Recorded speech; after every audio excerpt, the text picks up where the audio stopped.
Welcome back to a new tutorial on this channel. Thanks for tuning in, and in today's video I'll be showing you how to create this dystopian city in Blender in roughly 30 minutes, and I'll be showing you everything from start to finish, from Blender to the final post-production in After Effects. So let's get started with gathering inspiration, which is one of the most underrated parts in this whole process. For me at least, everything starts with a good old Google image search, and that is what we're doing here. I have a rough concept, a rough idea in mind what I'll be creating. It should be a sci-fi city, bluish, greenish colors, a lot of haze, volumetric, but I like this minimalist style, and I'll put a spaceship right inside of it.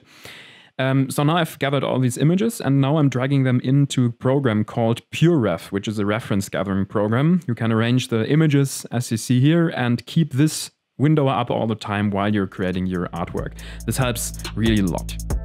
So let's get started with the first topic, which will be modularity. Let's have a look at the buildings, how they're constructed. It is this modular construction style, and for that I'll be starting with a simple box. In edit mode, I'll be going to bevel these edges. This is not good topology, it's just a quick visualization. So this is not production ready topology, but it will do the job for a quick render or a quick pre-visualization or a video for Instagram, for example. That will be sufficient. So now I'm adding in the windows with some edge loops, and I'm giving this model a bit of variation, a bit of thickness in some parts to help it not be so uniform. And that's just a creative process. I'll be adding this center wall right in the center of this object, and I'll be adding a solidify modifier to give it some thickness. Let's place the center wall right inside, because later on you will be able to look behind the windows and you will be seeing this inner room. After joining both of these meshes, now I'll be creating the outer structures, which are metal bars which go all around the buildings. For that I'm selecting some horizontal and vertical edge loops. Select them, press Shift D to duplicate them, and then press P to separate these into a new object. Yeah, now you see where this is going. Let's have a look at our new object. Let's select everything and delete just the faces, so we're left with the edges. And now let's scale them up along the X and the Y axis independently. So we make sure not to scale them on the Z axis, because we want to keep everything on one level. So now we have these wires, this construction right around the building. Let's convert them to a curve object, go into the curve settings and give them some thickness with a very low resolution, because keep in mind you have to create a lot of these buildings later on. So now let's change the render settings to Eevee and have a first look at what we'll be creating in rendered view. I enable ambient occlusion and the volumetrics and some things for later on. Let's give this scene a bit more light so we can see something. And now let's give it a bevel modifier. This is something optional. If you have the computing power to manage that many bevels, this will look better in the final result, but it is not necessary. So now let's focus on the materials. Let's first make a concrete-like material, so make it grayish and give it a large roughness. And now to add the windows inside, let's give it a new material, delete the principled shader, and add in a glass shader. Because we're in Eevee, we have to enable some settings inside the settings panels. For example, enable refraction, because we should be able to look through the windows, and set the alpha, the blending mode to alpha blend to make sure to be able to look through the windows. And now let's assign the material to the windows, but make sure to do this for the inside and the outside, because remember we added the solidify modifier earlier, and now we need to add that back in. Okay, now let's add in an area light to see the reflections inside of our inside of our windows. And now you can play a bit with the index of refraction to change the strength of this effect. But we'll do that later on if we see the whole building. For example, let's add a light inside of that to simulate room lighting. And now let's finally add this metal material to these outside constructions around our building. Now let's remove the bevel modifier for speed purposes, join both objects into one, and let's add in an area modifier, because this is how we make everything modular. We just have to model it once and can simply expand it to our likings. So now let's connect both of these buildings together into one. We could have done that from the start, but I'm a bit lazy in this case. I'm just adding in a new cube and on either side, on the left and the right side, to make kind of a tunnel to connect both pieces.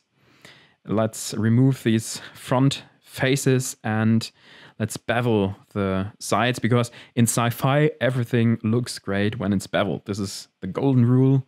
Just bevel everything and you'll be fine. And now let's do that on the other side and make sure to enable merge in the array modifier, because this will merge the vertices which touch each other on the outside. Yeah, and now let's increase the number of copies and add in a new array modifier for the z-axis to increase the copies there as well. I think 30 to 40 copies should look fine. Now let's do exactly that. Let's block out our scene. These are just facades, so they're not real buildings. We just worry about what we can see through the camera lens, and that's just these outside buildings, building blocks at least. So let's add in a few more of these. Let's copy this one and yeah, rotate it, position it to give the illusion that this is a complete building. That's the golden rule in everything in movies and in animation as well, and 3D modeling. Just do what you can see and nobody will ever notice. It's just everything is fake. So let's give it this shape. I like that really much. Let's add in a camera. For visibility, I disable the grid floor because it's in the way. And now let's position the camera. In this case, I like to use not a perspective camera, but I like to use an orthographic one. You could do that with a perspective one if you like, but I really love the look this gives if we have this orthographic view. You can see here it's pretty cool. I really like that very much. So now let's make the background a bit darker and now focus on the lighting part. Let's add in an area light, a new one, which will be our key light, our main lighting source. Give it a lot of power, even more than this. I will increase it later on and make it a bit bluish. And now play around with the positioning to give a few reflections in the building. That's this creative part. You as a creative director have to decide where the reflections is. And in this low contrast or high contrast scene, this will be where the eye of the viewer will look at. With the second area light, I will place it in such a way that the detail on the left side will not vanish in the complete darkness of a scene. I just want to be barely visible, this to be barely visible, and I like to give play around with the color management a bit and give the scene a bit of contrast from the start. I know a lot of people critique me for that and say, but you have to be as flat as possible. But I think it's very important to have a look at the image in a roughly final form to really get a sense of what the final image will look like. And now for the lighting, I will go on and add some point light sources with a slightly blue color inside of these rooms to simulate actual room lamps to get away with that and to make that look realistic, it's important to vary with the positioning, to vary with the intensity, maybe with the color, because not every room is the same, and this will really help to sell the effect. Yeah, of course, you could go into much more detail with the scene. This is applicable for the whole final scene. You could add buildings in the background. You could add details in the room, people who are walking inside of there, a lot more spaceships, clouds, dust, you name it. But this is just about a rough pre-visualization, and I personally really like this minimalistic style. Because yeah, it's just what you like, do what you want, and especially interesting for beginners. You can create such a project in 3 hours, 2 hours, and you don't need to waste a whole day or 2 or 3 days to just create this artwork. This is something for more intermediate users, I think. So now let's, well, you see me here playing around a bit with the lights because I'm not feeling the lighting on the back building. This should be a bit brighter. And now let me add in some variation. This is always important. You could do that on your buildings themselves, but I'd like to add some detail on the top of the building, which is just, again, a simple cube scaled along the y-axis and beveled on the edges. Make some extrusions, place it in such a way that it is believable somewhat, place them around the scene on the other side as well, and yeah, you will get away with that. It's pretty cool what you can do with just such simple objects. I mean, for this tutorial, we're not even using textures. We're just relying on internal shaders. And personally, for me at least, I like this style, or the look this creates. Procedural textures and this quite flat style, not a lot of texture detail. I like that. And it is a lot easier as well, especially for beginners. So now let's add in these meshes right here, and now you can see this really getting together, but now we'll do the thing that will really sell this image. But just before that, let's apply our base concrete material to all of these meshes. Good practice would be, of course, to name all of your materials and name all of your meshes and lights. Yeah, I know, that would be my style of working if I would be working in a studio, for example, with a large team. But if it's just for this quick pre-visualization, I don't care about this stuff very much. But, you know, you should know, especially the beginners should know, this is very important. Now that's the part that will really sell it. Let's add in this huge box, and I'd like to give it some bevels on the edges. This will be our volume object. In there, we will add the principal volume shader, like you see me doing here, with a very low density value, very low. Make sure to enable volumetrics in the EV settings, and especially make sure to enable volumetric shadows. And give them a really high resolution, because all of these small lights need to have very large resolution to look good. This is very important. I found that out just by experimenting. So if you don't want any artifacts in the scene, this is what you should do. Play around with the density. I like to increase it a bit. And a really cool effect, I like that every time I see it, is the anisotropy, or however you call that.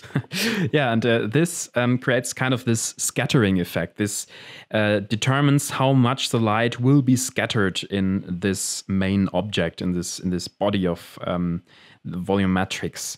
Yeah, I like to increase that a tiny bit for this case. Now let's look a bit more into the glass windows. This is what we played with earlier. Now you can really see the influence of this index of refraction. It really changes the intensity. I want to play around with that to not have such a strong effect, because I want to, yeah, draw the focus of the image to that part. Yeah, that's right, but not too much. And this, I think, is a good middle ground where this works.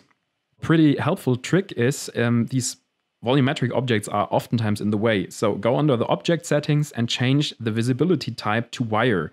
this makes it a lot more easier to work with. Now let's have a look at our spaceship, because this is the main focus of the scene. What is a spaceship? Basically, a spaceship is a triangle. If you really break it down, it's a triangle with some modifications, with some edge loops, with some beveling, add a bit of thickness, extrude it, rotate it a bit.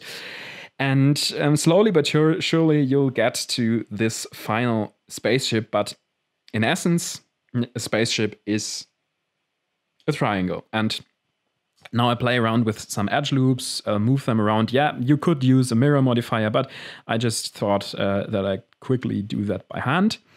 Let's add in the seat or the cabin for the crew, and give it a bit more detail. This is just a rough prototype. Again, you could spend a lot more time with that and give this a lot more detail, but I'm gonna leave it at that for this tutorial. And yeah, this is the exhaust. This is a very important part, a very interesting part. I will show you a pretty cool texture technique to create a very, very nice exhaust effect without simulating anything. And with that, I'm just going to create one, give it some light, and I will duplicate the other one right to its place. Let's make the ship, or give the ship a bit of metal look. Again, you could go into the details. This is everything you could spend a lot more time on, but it's so small in the scene, and it's for such a short period of time visible that I think we will get away with that. I'm assigning a quick glass material to the cabin, and now let's focus on the exhaust shader. This is pretty cool, and if you have a look, we delete the principal shader and add in an emission shader because it should be emitting light. And to that, we're gonna add a gradient texture. And if you're not sure where black and white is, just play a bit around with the object in edit mode, and you can really see where our gradient intersects with our object. Let's add in a mapping node with a connected, with the output connected to the generated node. And now let's play around with the rotation and the location. Again, we saw it should be rotated on the Z-axis as we did in edit mode. And now we do exactly the same thing in our mapping node. We change the rotation there to the Z-axis. And sometimes you need to match the location to the right place. Now let's add in a color ramp to define where it should be visible and where it should be invisible, which is the end, of course, because it's such an exhaust fades out into the distance. And we're gonna fake that by using two shaders and a shader mix node. Basically, we'll use this emission shader, which we'll be coloring later on, and we will be using the transparent shader. And these will be mixed with or by our gradient texture. Wherever this is black, it will be transparent, and wherever it is white, it will be opaque.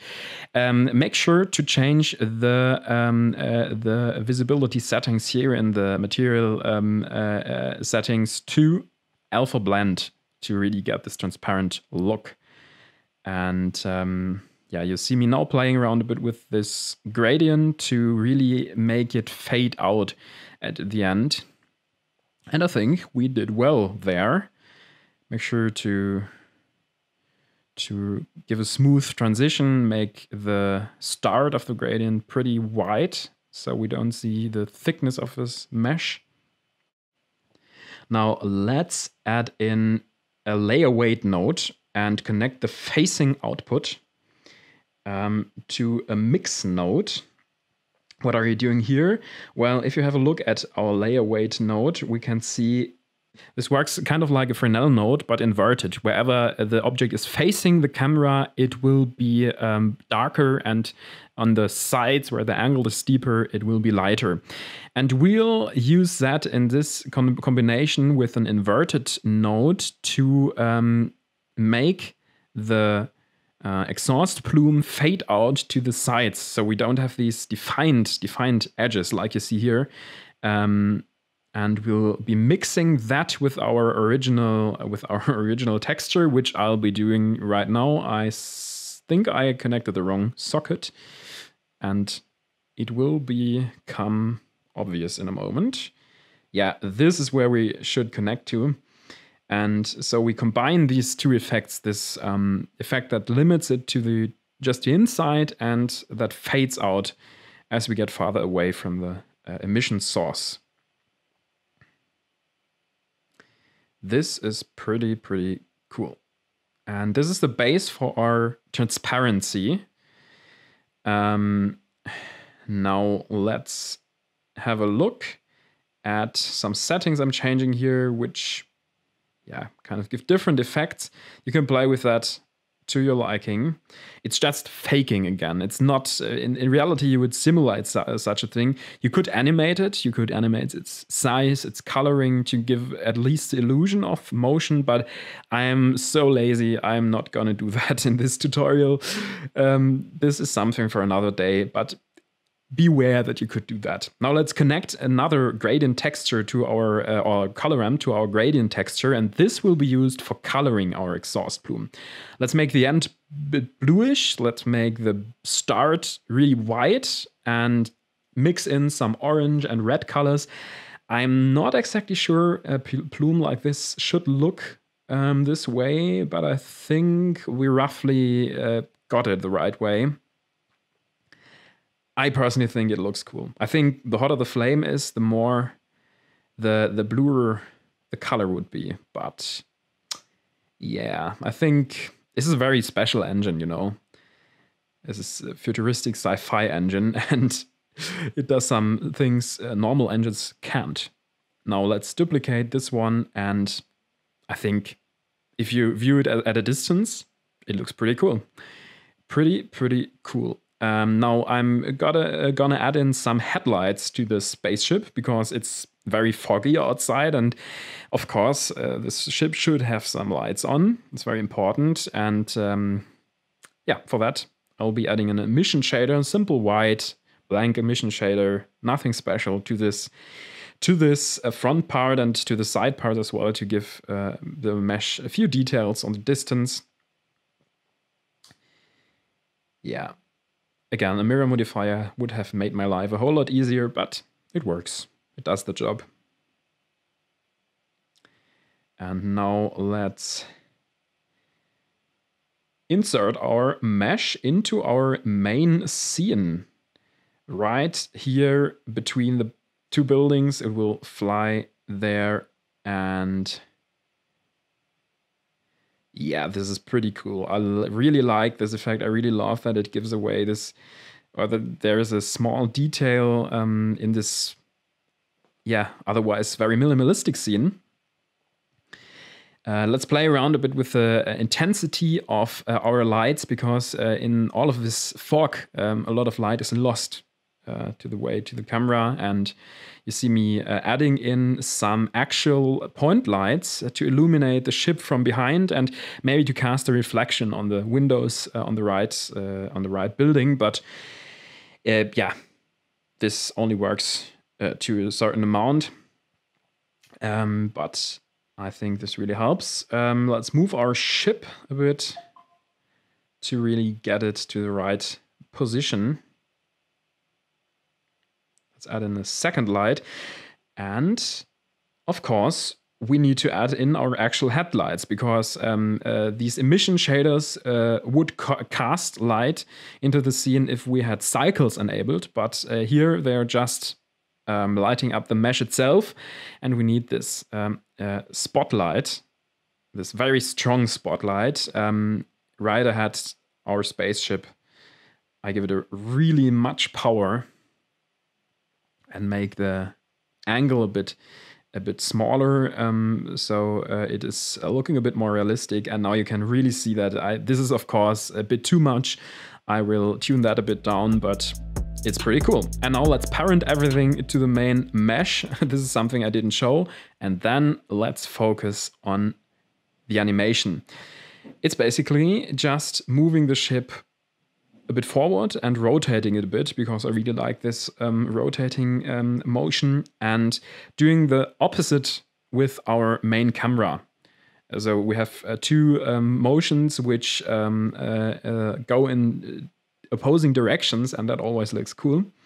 Let's make sure that the keyframes are interpolated in a linear fashion, so this looks kind of realistic and the ship doesn't suddenly stop.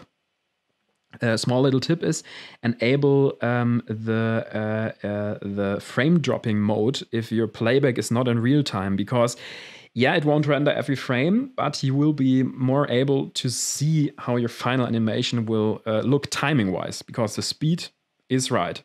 Now for our second animation, I made a copy of this original scene, moved the camera a bit, changed the mode to perspective. This is not orthographical this time, and I simply rotated a bit from beneath. You can choose as many scenes and settings as you want, and for the third one I did the same thing. Camera placed this time right on the same level as the ship, with perspective mode on, and depth of field, very important, very cool effect in this case, and play around with the ratio. I decreased the ratio to get this kind of anamorphic film look, which looks a whole lot better than just leaving it at the default value. And yeah, that's everything. Let's make everything ready for rendering. Let's increase our render samples and set our correct file paths. I'm gonna export the whole thing as individual EXR files with 16 bits of color depth, and these will be later imported into After Effects for the final editing and the final color grading, vignetting, and so on. Let's jump into the post-processing. So now in After Effects, what I did is I dragged the individual layers into their respective compositions and placed them to the music and did some timing adjustments. And now let's have a look what we actually did in the post-processing to enhance this image.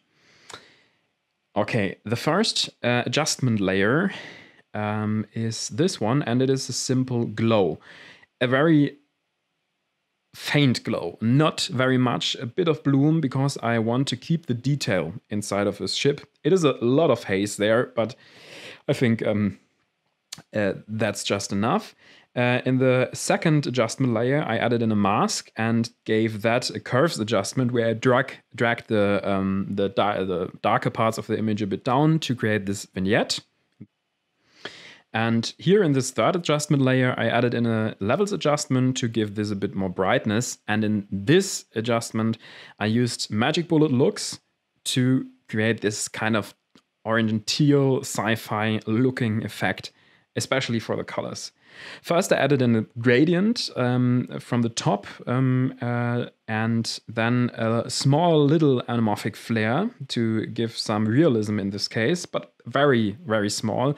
It is about the details and not being too obvious. The same with this haze effect, a little bit of chromatic aberration to give some imperfections to this lens. And this is where the magic happens. This is the main thing. This is the four-way color grading, in which you can drag the shadows a bit into the blue, the midtones a bit into the orange part, and the highlights again a bit into the blue direction, and give it a orange and teal look, like the cyan look, and a bit of contrast. This is something what could be done in Magic Bullet Looks, but it also could be done in Blender's Compositor or in any other color editing suite in After Effects, for example. In this layer, I added in back some of the ship's exhaust by using this extract keyer to give it a bit more detail, and because I felt that this was vanishing a bit too much in this bright exhaust. And finally, I added in some fractals, some fractal noise, turbulent noise, which I overlaid with a soft light on top of my final image. This is animated and should give kind of like this hazy feeling. You could add in some real stock footage of real haze and fog, but I think this does the job quite well. And these are the basic editing steps. I apply to all of them. Sometimes I tweak the intensity of the contrast or the lightness a bit, and because not every scene is the same, of course, and they all have different properties, but I apply that to every scene in roughly the same way. Yeah, and basically that's everything I have to say. Now let's drag these scenes right into the main composition and time them to the music. Yeah, one last thing is this transition, which is pretty cool. This is basically an adjustment layer, a few frames long in duration, and I added in a glow effect on top. Yeah, later you see me doing that. This glow effect is very strong. It gives a lot of contrast if you have a look at that. And the only thing I did to that is I animated the intensity to really vary a lot. And so it kind of flashes on and off. And yeah, this gives this cool effect. Make sure to keep the intensity at the highest point, right at the point of your cut, because that is where you want to hide the seam. And basically, if you look at it in real time, it looks kind of like something is passing in front of the camera. And yeah, this is a pretty cool effect. I think it really matches the vibe of this whole darkness, dark, moody scene. Thanks a lot for watching. This is everything I have to tell you for this scene. Make sure to subscribe to this channel. Make sure to download the project files, which are actually freely available on Gumroad. And see you next time. Bye.